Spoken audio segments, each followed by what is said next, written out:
आज पंतप्रधान नरेंद्र मोदी यांची सभा सोलापूरमध्ये होते, जोरदार शक्ती प्रदर्शन होते, काय सांगाल सर, कशा पद्धतीचा उत्साह आहे? सोलापूरकरांची फार इच्छा होती की मोदीजींनी सोलापूरला आलं पाहिजे.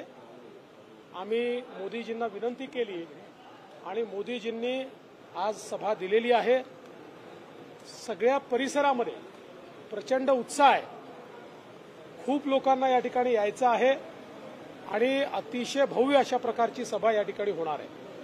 सरकार उद्धव ठाकरे काल असं म्हणता आहे की मोदींना मत म्हणजे भाजपला मत म्हणजे विनाशाला मत, विकासाला नाही. कसं उत्तर असेल?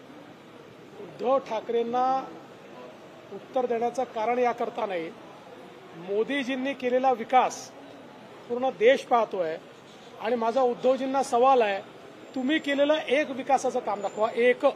एक सिंगल. जीवनामध्ये कधी विकासाचं कुठलंच कार्य केलं नाही. 2.5 वर्ष मुख्यमंत्री राहिले, एक विकासाचं कार्य करू शकले नाहीत. त्यांनी मोदींबद्दल बोलणं म्हणजे सूर्याकडे थोबाड करून थुकण्यासारखं आहे.